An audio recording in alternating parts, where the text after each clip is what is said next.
We begin this Canterbury memory walk at the top of the town and head towards St. George's Place. The crossroads where the High Street met the A28 road until the 1960s was replaced with a large roundabout. The popular Twyman's department store used to be on the left-hand side and was demolished to make way for the roundabout.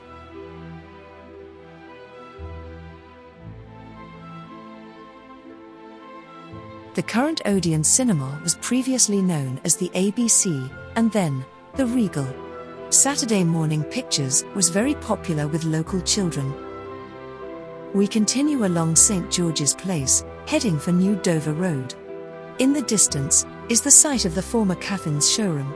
On the first floor was the Ministry of Social Security offices, and on the top floor was Abbott's Laboratories. It has now been replaced by a large Premier Inn. On the opposite corner, there used to be Caffin's workshop and service station. It is now a large block of flats, mainly occupied by students.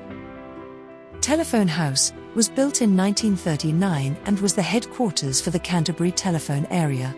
It was responsible for the entire running of accounts, installation, and maintenance. It employed a large number of Canterbury residents in the 1940s, 1950s, and 1960s. Each Christmas, a party was arranged for the children whose parents worked at Telephone House. The parties were held in the staff canteen and were a great success. Some of the children who attended these parties ended up working at Telephone House in later years. We will now continue along New Dover Road, heading for Barton Estate.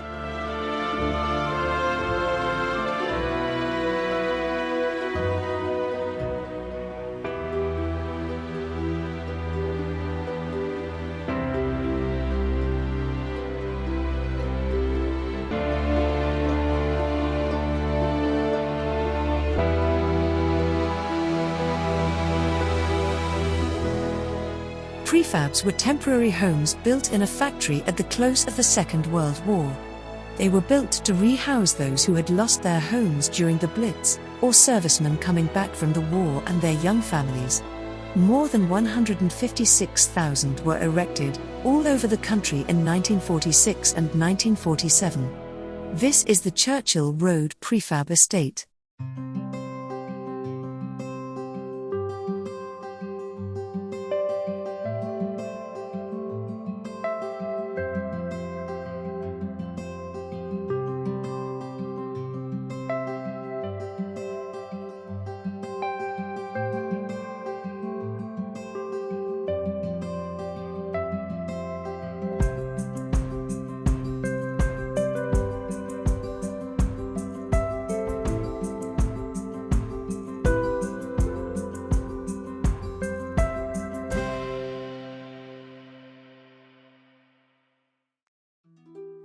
We now head for Barton Estate, a residential area of mainly larger pre-war houses.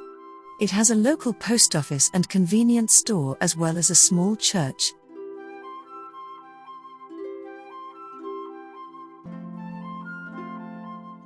A number of post-war homes and a primary school have been added to the area over the years. Children from the estate would play on Babs Hill, around Mounts Farm, and in the local woods. There is also a large allotment site adjoining the estate in Pilgrim's Way. We now leave Barton Estate and head over the railway toward Babs Hill.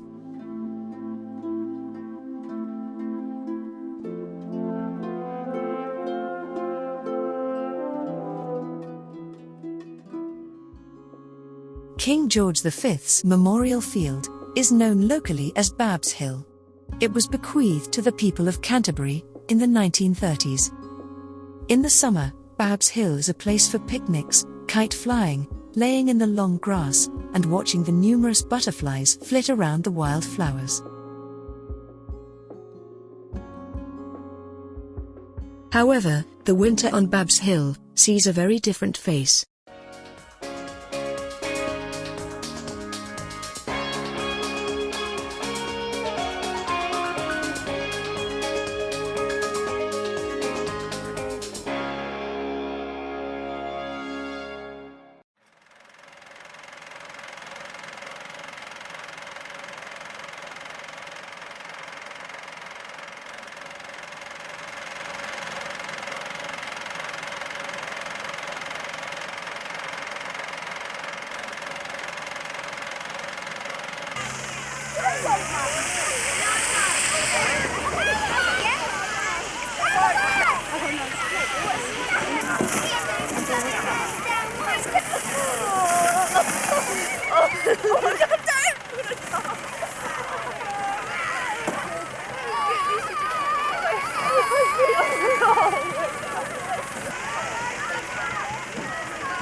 time, I think.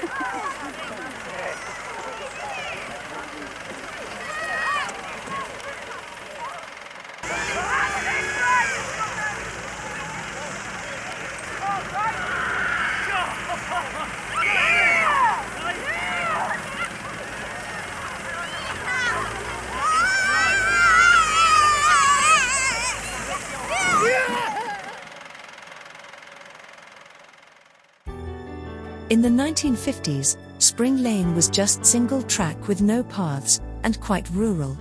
It was the main route to and from the town. There were no pavements, but there was little traffic in the 1950s. It has since been considerably widened. We now move on toward the Spring Lane estate.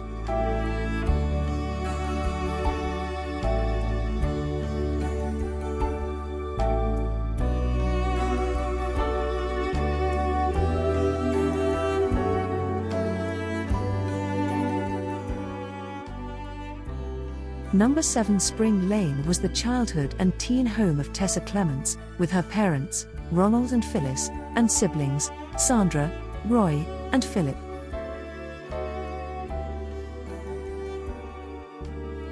Spring Lane Estate was built in the early 1950s. Residents were mainly young families whose parents had been involved in the Second World War.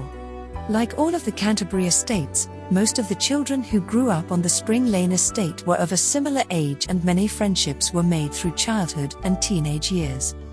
Now, some 70 years later, friendships are being rekindled through the power of social media. Canterbury Childhood and Teens, 1940s to 1960s, is a Facebook group where memories and photos of those very special times are shared.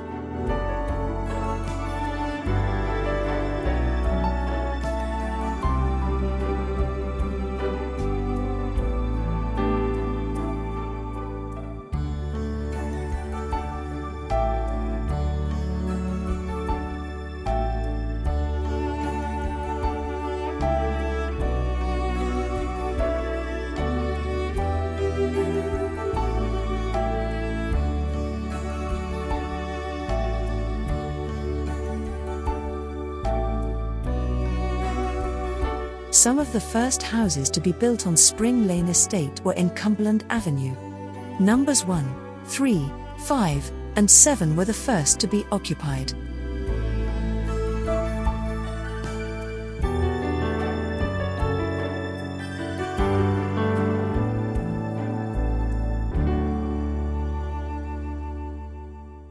Mounts Farm was at the top of Spring Lane. It consisted of many acres of orchards, and wives from the estate would go fruit picking each year to subsidize the family income. For children, it was a place of great adventure. The railway bridge was a favorite meeting place and was perfect for watching steam trains thunder past. Boys would dare each other to walk the parapet, which was very dangerous as there was a 30-foot drop onto the railway tracks.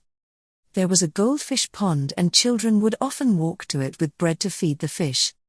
The barn for storing empty apple boxes used to be open-sided and was a great place for building dens with the boxes. This entire area of Mounts Farm was once covered in mature orchards. For many years, local residents enjoyed walks through this area, especially in blossom time. It was also a well-used route to the beautiful Bluebell Wood. It will soon be lost forever as it's now been designated for a large housing project of 6,000 homes, to be known as Mountfield Park.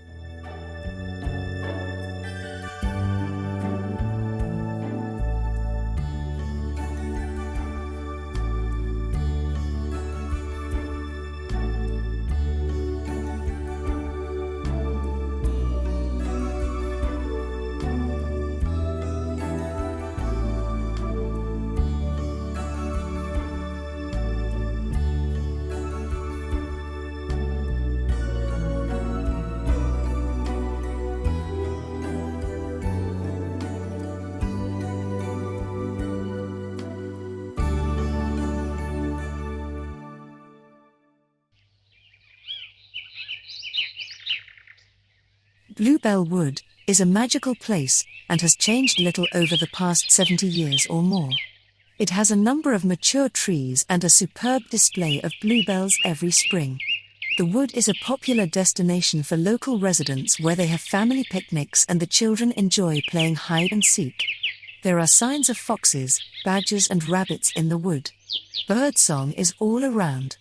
Sadly, the future of Bluebell Wood is uncertain, as the planned housing complex of Mountfield Park will surround it. Let's sit back for a few minutes and enjoy the peace of this beautiful woodland.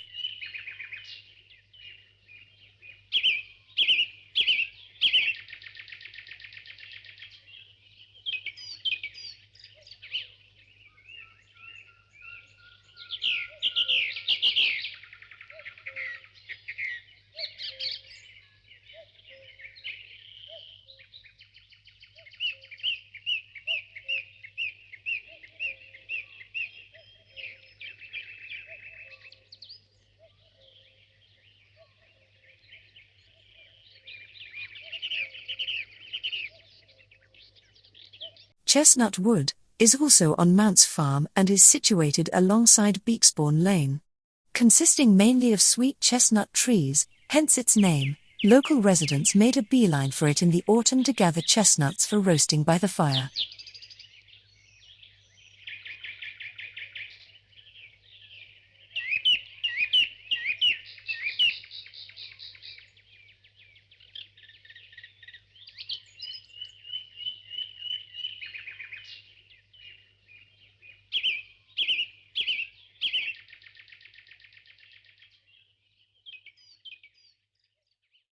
Leaving Mounts Farm and returning to Spring Lane Estate, turn right into Dorset Road, heading for Sussex Avenue.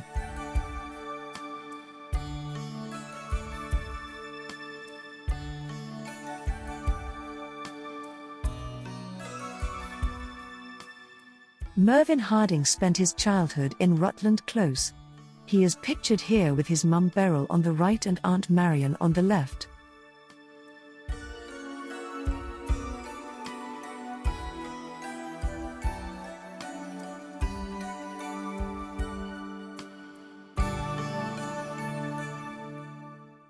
Behind Bankside Flats, there was a rugged undeveloped area, known locally as the Ditch.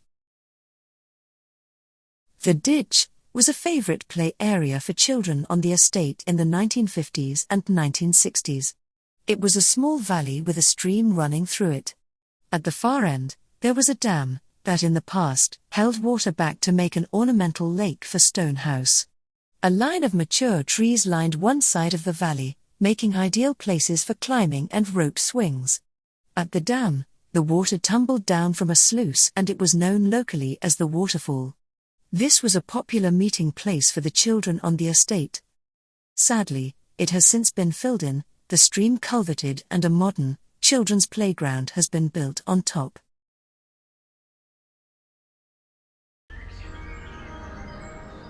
Beyond the ditch was the swamp. Originally an ornamental lake for Stonehouse. Over the years it silted up and became a swamp. This was a favourite, although dangerous playground. Children would often spend all day in the swamp, exploring, climbing trees and building camps. It has since been surrounded by security fencing and has become a picturesque nature reserve.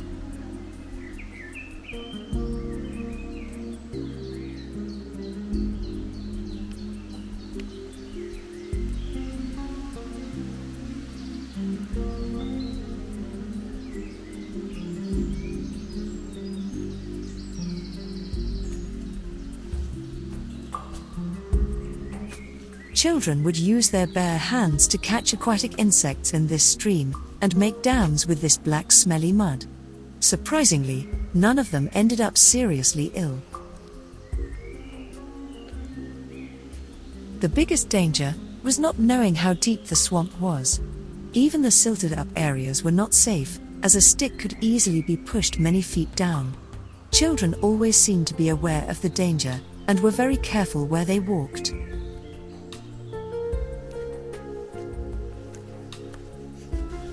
The creeper tree was in the middle of the swamp and was a regular meeting place for local children. It has since toppled over and is gradually returning to nature.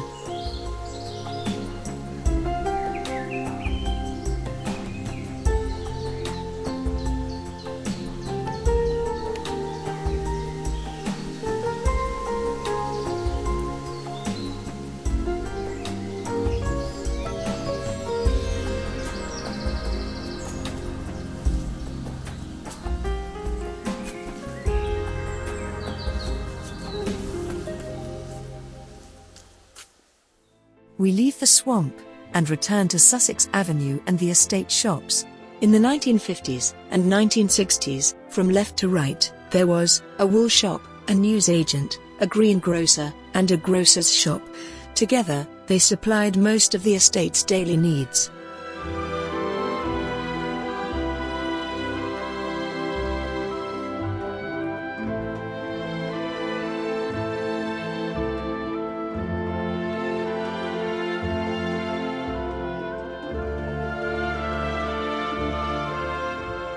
Behind the houses in Kent Avenue, there used to be allotments, where there was a spring that fed a small pond. Local children played and caught newts here. They knew it as the Newt Pond. The pond is now surrounded with security fencing to protect the wildlife.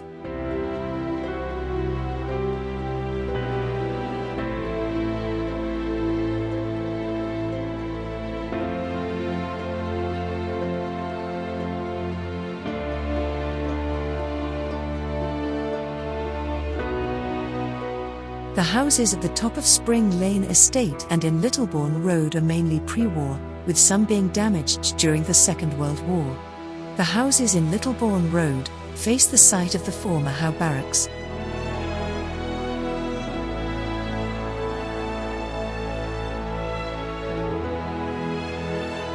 The Howe Barracks, originally home to the Buffs, followed by the Queens, the Princess of Wales and the Argyll and Sutherland Highlanders regiments.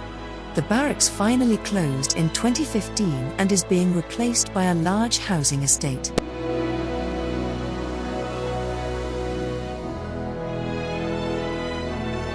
Chaucer Care Home is built on the site of the once popular Mill House pub. A sad loss for the local community.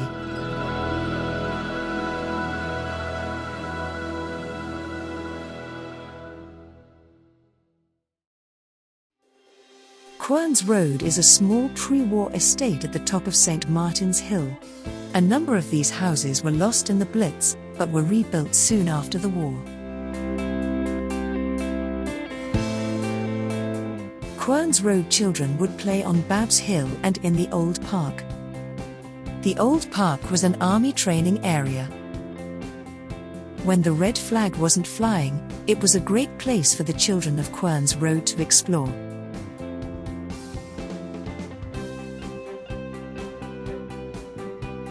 We now leave Querns Road and head down St. Martin's Hill, passing the old St. Martin's Mill on the right.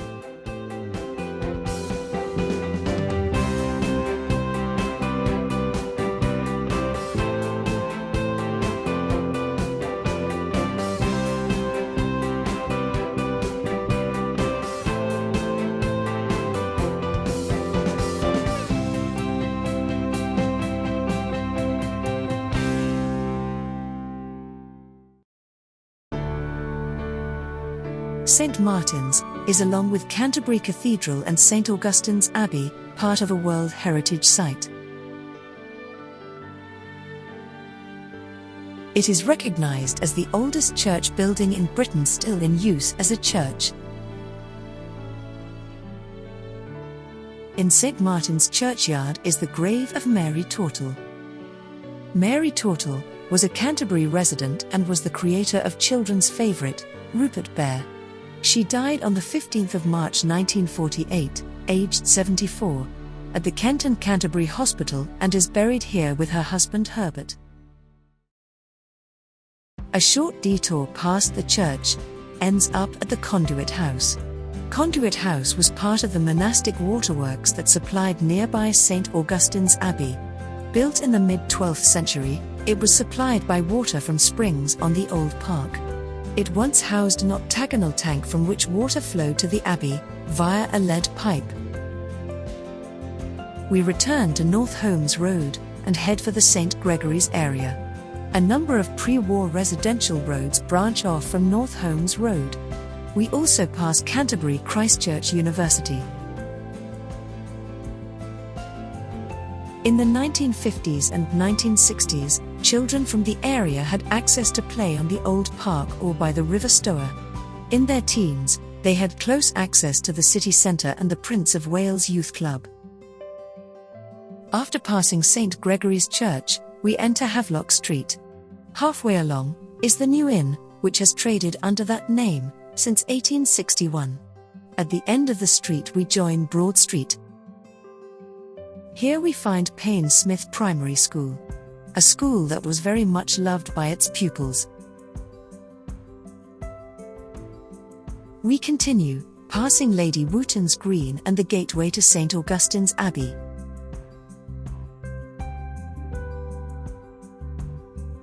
Further on is the site of the Saracen's Head pub, a popular venue for courting couples in the 1960s. We turn left here, into Church Street, St. Paul's. The Duke's Head pub is now a Turkish restaurant.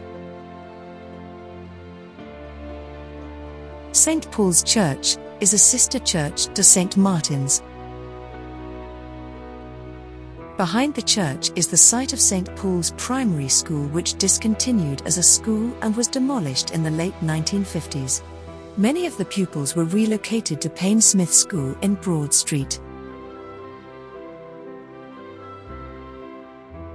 Passing the site of the old 11th century tea rooms, we now head for Longport.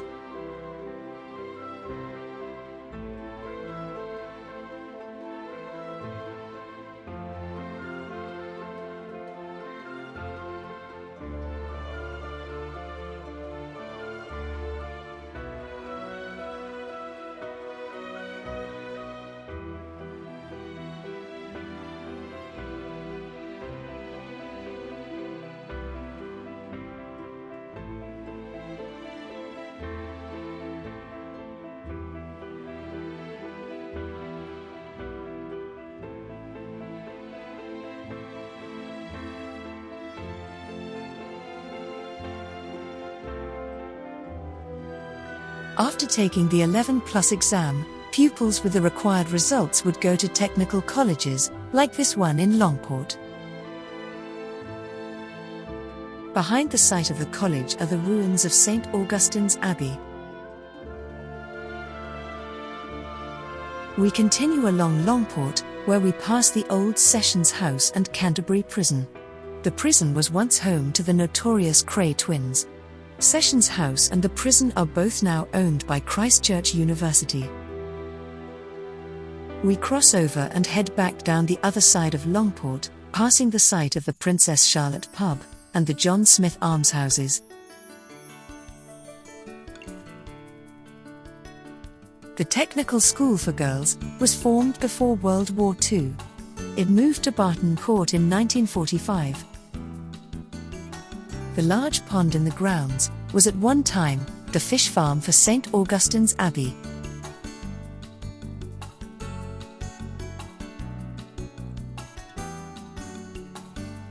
Until the 1950s, Lower Chantry Lane was quite narrow. It was subsequently widened to become the main route to Sandwich. The original Payne Smith School was on the right, but was lost in the Blitz. On the corner of Edward Road is the former Doge's Cafe, a very popular cafe in the 1950s and 1960s. We then continue into Edward Road, a pre-war residential area.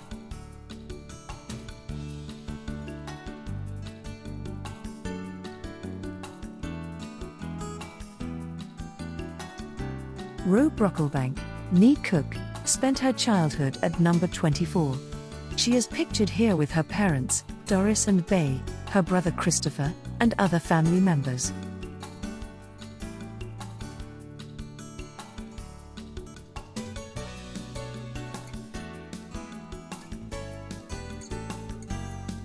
We then cross over to Ivy Lane and head back toward the top of the town.